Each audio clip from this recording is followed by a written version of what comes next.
오종혁 국어선생님입니다. 자, 오늘은 한산거사의 한양가에 대해서 공부를 하겠습니다. 한양, 그렇죠? 우리 서울 한양에 대해서 노래를 한 겁니다. 자, 내용에 가면 이제 첫 번째 내용은요, 백각전의 다양한 물품에 대해서 이제 감탄합니다. 그래서 우리나라 소산이라는 건 이제 생산물인데요. 우리나라에서 나는 이 물건들도 부끄럽지 않지만 우리나라 물건도 좋지만, 그러니까 조선의 물화를 얘기하는 겁니다. 산물이 그 생산되는 물건을 소산이라고 하고요. 그러니까 우리나라 물건에 이제 자부심이 이제 들어 있는 겁니다. 타곡물화, 타곡의 그 생산 물건들도 어울리니 조화롭게 이제 어울리니 백각전의 장할시고라고 됩니다. 이제 백각전이라는 건요, 이 당시의 그 백화점입니다. 당시에. 그러니까 조선시대 정부에서 관리하던 이 상점을 이제 이야기하는 겁니다. 여러 가지 각종 물품을 파는 그런 시장인 거죠.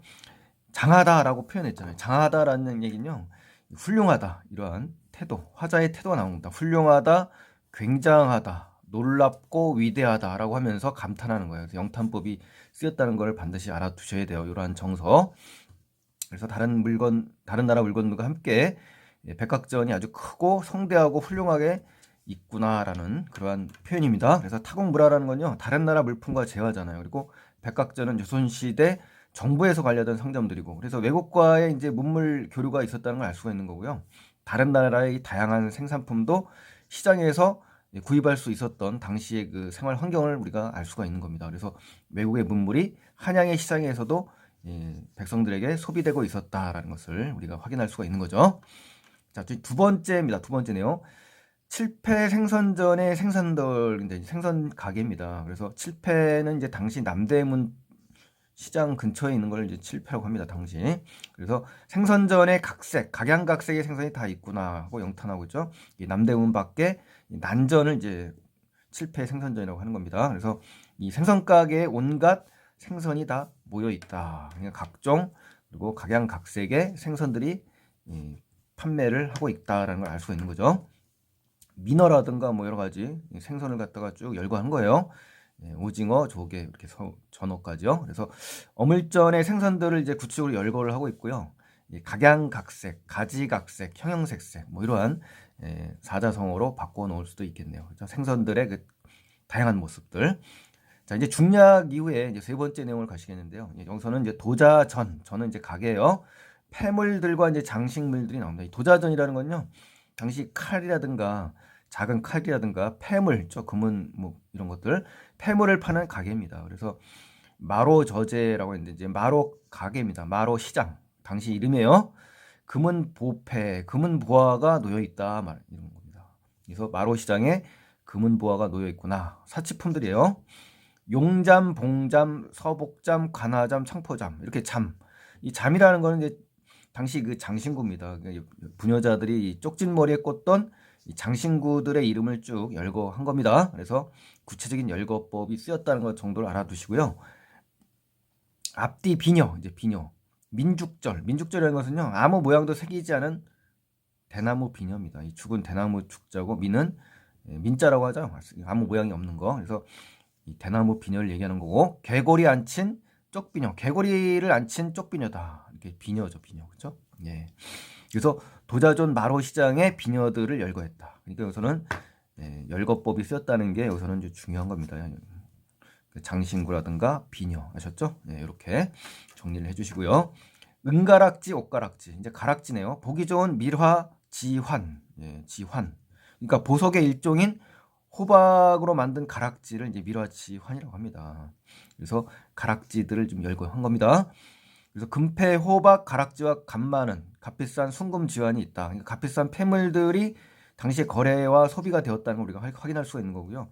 이 도자전을 통해서 값비싼 폐물들도 당시에 판매되었다는 것을 우리가 이러한 모습을 확인할 수가 있다. 이런 정도로 기억하시는 게 좋아요. 장신구를 열거했고, 비녀 열거했고, 가락지 열거했고, 그렇죠? 그래서 이런 것들은 어떤 의미가 있는지 이렇게 정리를 하시는 것이 좋습니다. 자, 그럼 이제 다음 2페이지로 가겠습니다. 2페이지에 가면 이제 이어집니다. 놀이개가 이어지네요. 놀이개 볼짝식. 놀이개를 볼 것 같으면 대작삼, 소작삼. 그러니까 이제 이 놀이개는 이제 부녀자들이 심심풀이로 갖고 노는 물건입니다. 그래서 놀이개의 일종인데 크기에 따라 이제 대서로 나눈 겁니다. 그래서 옥나비, 금벌. 옥으로 만든 나비라는 얘기예요. 산호가지로 만든 미라불수. 자, 미라불수라는 거는요, 대삼작 놀이개의 하나입니다. 여기 대삼작. 미라는 호박입니다. 호박으로 부처의 손처럼 만든 것을 미라불수라고 합니다. 그래서 옥으로 만든 나비와 금으로 만든 벌이 이제 옥나비 금벌이고요. 이 산호가지 미라불수는 산호가지 놀이개를 얘기하는 겁니다. 단작 놀이개라고 해요. 다른 말로요. 그래서 여기서는 사치스러운 놀이개들도 있었다라고 확인을 하시면 되겠죠. 이렇게. 예. 옥장도, 대모장도. 이제 은장도 아시죠, 여러분? 은장도. 그래서 옥으로 만든 장도, 대모장도. 빛 좋은 삼색실로 만든 거네요. 그러니까 옥장도라는 것은 자루와 칼집을 옥으로 만들거나 이제 꾸민 작은 칼이에요. 그래서 여러분 장도는 이제 주머니 속에 넣거나 옷고름에 늘 차고 다니는 부녀자의 작은 칼이에요. 그래서 대모장도는 자루와 칼집을 이제 대모갑으로 꾸민 장도를 대모장도라고 합니다. 대모갑이라는 건요, 바다거북이 하나인 대모의 등과 배를 싸고 있는 껍데기를 얘기합니다. 이걸로 만들었다는 얘기죠. 꼰술, 푼술, 갖은 매듭, 변화하기 측량 없다. 그러니까 여기서 꼬아놓고 풀어놓은 매듭을 지금 평가를 한 겁니다. 그래서 영탄법이고요. 이 변화하기 측량 없다라는 표현이 중요한데요. 번성하고 화려한 정도를 잴 수가 없을 정도로 정말 대단하다. 이런 주관적인 인상을 제시하는 단어입니다. 그래서 이 부분이 중요한 겁니다. 지금 이 부분이. 그래서 대상에 대한 뭐가 나온 거다? 감탄의 태도가 나온 거고, 다채로운 이런 문물에 대해서 뭐 한 겁니까? 지금 감탄을 하고 있고, 화려한 폐물들을 지금 소개하는 것들을 지금 볼 수가 있는 거죠. 이 부분. 그렇죠? 네, 그래서 도자전에서 거래가 이루어지는 이제 당시에 여성들이 놀이개가 소개가 된 겁니다. 특히 화자는 이제 온갖 매듭으로, 여기 매듭, 시장한 이 옥장도와 대모장도의 모습을 변화하기 측량 없다라 같이 이제 주관적 평가를 내려서 대상에 대한 감탄, 이것을 드러냈다. 이렇게 이러한 정서적인 측면을 파악하는 것이 정말 중요합니다. 자, 그다음에 이제 네 번째, 광통교 부근 그림전입니다. 그림가게네요, 이제. 그렇죠?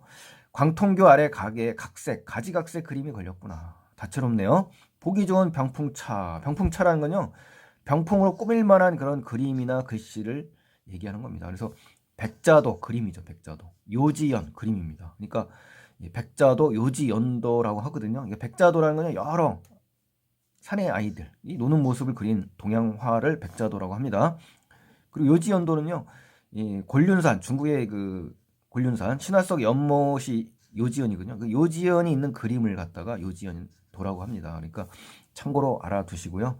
그림이다라고 생각하시면 됩니다. 곽분양, 향락도, 강남, 강릉, 경직도 다 그림이에요. 이 곽분양이라는 사람은 어떤 사람이냐면 당나라의 명장으로 높은 공을 세워가지고 많은 복을 누린 사람으로 유명합니다. 중국에서 가장 행복한 왕 하면 이제 이 곽분양입니다. 곽분양. 그래서 행락도, 이 사람이 즐겼다라는 그림은 뭐 많은 사람들이 부러워할 거 아닙니까? 이런 즐거움, 그렇죠? 인생에서의 가장 즐거움을 누린 사람이니까. 그래서 이 곽분양 행락도를 이제 그림으로 그렸는데 이 사람이 행복하게 노는 그림입니다. 그래서 조선 영조 때 김덕신이라는 사람이 그린 풍속화가 바로 이 그림입니다. 또 강남, 강릉, 경직도라고 있는데 이 농사 짓는 일, 그다음에 누에치고 비단 짜는 일을 그린 그림입니다. 자, 한가한 소상팔경 산수도다. 산수도. 그러니까 소상팔경은요, 우리 그 규원가에서도 했습니다만은 중국 소수와 상수 일대 여덟 군데 빼어난 경치를 팔경이라고 합니다. 그래서 이 소상팔경 산수도라고 하는 건요, 중국의 명승지잖아요. 그렇죠? 명승지 8곳을 그린 산수도를 갖다가 이야기하는 겁니다. 그래서 외국의 명승지를 그림을 통해서 당시에 사람들이 완상하기도 했었음을 알 수 있다는 거, 이런 게 이제 중요하다는 거죠. 아셨죠? 그 다음에 소상팔경은 정말 아름답게 유명한 중국의 지역이거든요. 이를 그린 그림이 당시에 소비됐다라는 것을 봐서 중국의 명소를 그림을 통해서 다시 한번 감상했다라는 것까지 확인을 해주세요. 그리고 더 중요한 건 이 기이하다라는 표현이 중요합니다. 그래서 기이하다라는 것은 정말 그런 그림들이 기묘하고 이상하다, 이런 얘기입니다. 자, 그 다음에 이제 다락벽, 계견사호, 장지문, 어약, 용문. 자, 이 그림이에요, 전부 다. 자, 계견사호도라는 그림인데요. 닭, 개, 사자, 호랑이, 4개의 동물을 이제 한 세트로 그린 겁니다. 그래서 조선 말기의 민화입니다, 민화. 아셨죠? 네. 그 어약, 용문. 이건 뭡니까? 장지문은 이제 문이죠, 문. 그래서 방과 마루 사이에 있는 문. 어약, 용문이라는 단어는요, 물고기가 이제 높이 튀어올라서 용이 된다는 전설을 연상케 하는 장면의 그림을 그린 겁니다. 그래서 이 그림을 장지문에 장식을 했겠죠. 그렇죠? 이 그림을 붙여서. 자, 그러니까 이런 것들이 이제 당시의 그 그림을 가지각색으로 걸린 모습을 지금 제시한 겁니다. 자, 해악반도 십장생과 벽창문차 매중난국이다. 자, 해악반도라는 건요, 십장생에 속하는 바다라든가 바다 해자예요. 학, 그렇죠? 반도, 복숭아를 얘기하는 겁니다. 이렇게 이것이 이제 뭐냐면 십장생에 속하는 것들입니다. 그래서 오래 살거나 없어지지 않는 것을 상징하죠, 그렇죠? 예, 그래서 십장생은 여러분 잘 아시겠지만 뭐 10가지의 그 장수하는 그러한 것들 얘기하는 거지 않습니까? 그래서 해악반도도라는 것은요, 십장생 여러 소재 중에서 바다, 학, 복숭아를 강조해서 그린 그림이 바로 해악반도도입니다. 여러분 아셨죠? 자, 그리고 벽장문차 매중난국이다. 매중난국이라는 건요, 매화, 대나무, 난초, 국화, 사군자죠. 사군자. 이 지조와 고결함을 상징하는 그러한 단어들 아닙니까? 그래서 이러한 그 고결함을 상징하는 문인화의 소재가 바로 사군자니까 이 그림들도 벽장문차에 이렇게 걸려놓고 이제 전시를 했겠죠. 횡축을 볼짝시면, 횡축이라는 것은 이제 가로로 긴 그림입니다. 이제 세로가 아니라. 그래서 구운몽 성진이가, 그렇죠? 우리 그 구운몽 주인공 성진이가 나왔네요. 팔선녀를 희롱하면서 투하성주하는 모양이다. 투하성주라는 건요, 꽃을 던졌다. 그래서 구슬을 만들었다. 이러한 뜻이거든요. 그러니까 구운몽의 인상적인 장면을 갖다가 이제 그림화한 겁니다. 그래서 소설에 가장 그 강렬하게 남겨져 있는 그런 인상적인 장면을 그림으로 그려서 당시 감상했던 것을 우리가 확인할 수가 있는 거죠. 또 주나라 강태공, 여러분 강태공 아시죠? 예, 주나라 때 아주 유명한 인물이지 않습니까? 이 080이라는 것은 이제 가난하게 사는 삶을 얘기하는 겁니다. 그래서 노옹, 늙은 노인을 얘기하는 겁니다. 그러니까 강태공을 얘기하는 거예요. 그러니까 080이라는 것은 가난할 궁자입니다. 가난하게 사는 삶을 얘기하고, 강태공이 80살에 주나라 무왕이 정승이 될 때까지 가난하게 살았다는 데서 온 단어입니다, 여러분. 사립이라는 것은 이제 도롱이와 삿갓, 그렇죠? 이것을 숙여 쓰고 고든 낚시 물에 넣고 있는 장면, 그렇죠? 떼오기만 기다리죠. 강태공이 낚시한다는 말, 주문왕이 착한 임금, 어진 사람 얻으려고 몸소 와서 보는 모습. 자, 그래서 이제 주나라 문왕과 강태공의 만남을 그린, 그렇죠? 그 그림을 뭐라고 하냐면 강태공 조오도라고 합니다. 그래서 주나라 문왕과 강태공의 이야기를 그린 그림이에요. 그래서 이러한 유명한 중국의 이 그림들을 쭉 제시한 겁니다. 광통교에서 그림전의 모습을 화자는 보면서 지금 소개하는 장면이에요. 자, 그 다음에 이제 한나라 상산사호다. 상산사호, 갈건야복 도인 모양. 상산사호라는 건요, 중국 진시황 때 난리를 피해서 깊은 상산에 숨어 살던 4명의 숨어 산 선비들을 얘기하는 겁니다. 그래서 갈건야복을 입었겠죠. 갈건과 베옷을 입고 은사나 처사들의 거칠고 소박한 옷차림을 얘기하는 겁니다. 그래서 도인처럼 살다간 사람들이에요. 내 늙은이가 바둑 둘 때 제세안민 경영이라. 제세안민 경영이라는 건요, 세상을 구제하고, 그렇죠? 세상을 구제하고 백성을 편안하게 한다는 얘기입니다. 그래서 경영이라는 것은 기초를 닦고 계획을 세워서 어떤 일을 추진해 나가는 겁니다. 그래서 이 내 늙은이가 그렇다는 얘기죠. 그래서 상산사호도의 그림이죠. 그러니까 중국 한나라 시대 때 전설적인 인물들이 이제 상산사호가 이제 바둑을 두는 모습을 그린 그림을 이제 소개한 거고요.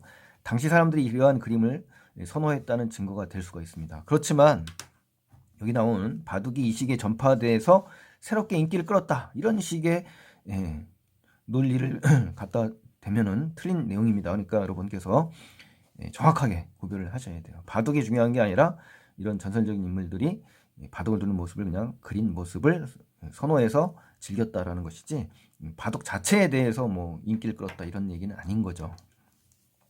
자, 핵심 정리로 가시겠습니다. 이제 갈래는 이제 장편 풍물 가사하고요. 사음보 연속체 일격으로 돼 있고 다른 그 별칭이 한양 태평가 또는 한양 풍물가라고도 합니다. 그래서 주제는 한양의 풍물에 대해서 소개했고요. 감탄을 느끼고 있다라고 정리를 하시고 19세기 중엽이네요. 자, 편상 특징에 가시면은 이제 조선의 왕도인 한양의 질이라든가 또 풍속, 문물 등을 사실적으로 소개했다. 그리고 조선 후기 한양의 생활 모습을 이해하는 데 큰 도움을 주는 자료입니다. 그리고 특히 시장의 모습이라든가 당시 신분에 따라 즐기던 놀이문화라든가 이런 것들이 굉장히 문화적으로 높은 가치가 있습니다. 그래서 시전 위주로 출제가 나왔습니다만은 신분에 따라 즐긴 놀이문화가 시험에 출제될 수도 있는 거예요. 자, 화자는 각종 물품들이 구체적으로 열거하는 모습, 그렇죠? 그래서 한양의 풍물을 사실적으로 소개했다. 사실적으로 소개했다는 말이 중요하고요. 대표적으로 생선가게, 도자전, 광통교 아래 가게 등 이런 취급하는 물품들을 사실적으로 소개한 거죠. 시정화자 자신이 목격한 대상, 여러 물품들을 사실적으로 소개하는 형식을 취하고 있다. 그래서 청자를 염두에 두고 있지만 가상의 인물을 불러들여 대화를 나누고 있는 건 아니다. 이렇게 해서 정리를 하셔야 돼요. 청자를 염두에 두지만 가상의 인물을 불러들여서 뭐 대화를 나누고 있다. 이런 형식의 표현은 아닌 겁니다.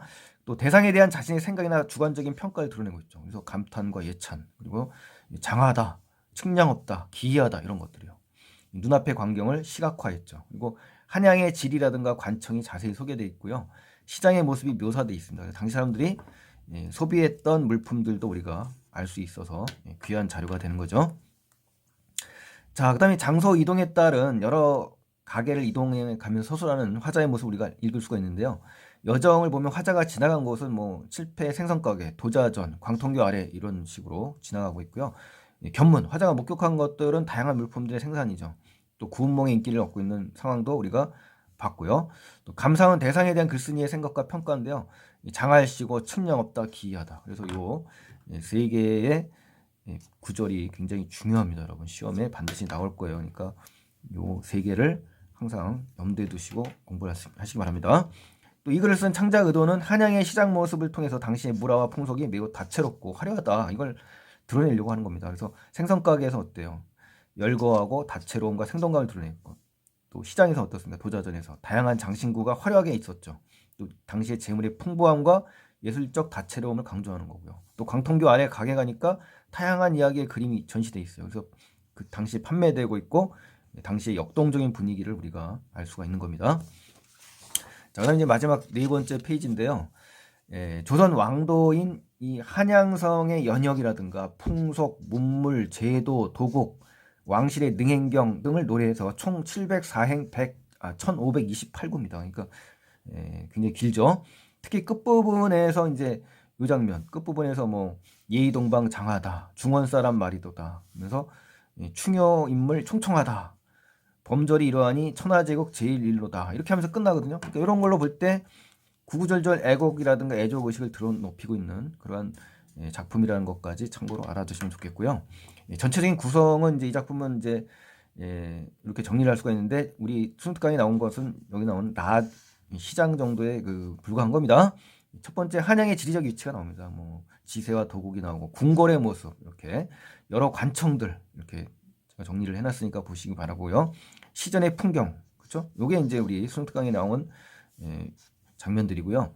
승전노름, 그다음 능행 모습, 과거장 급제자의 육아 풍경 이런 거, 한양의 찬양 이런 거, 이런 것들이 이제 전체적으로 구성으로 돼 있으니까요.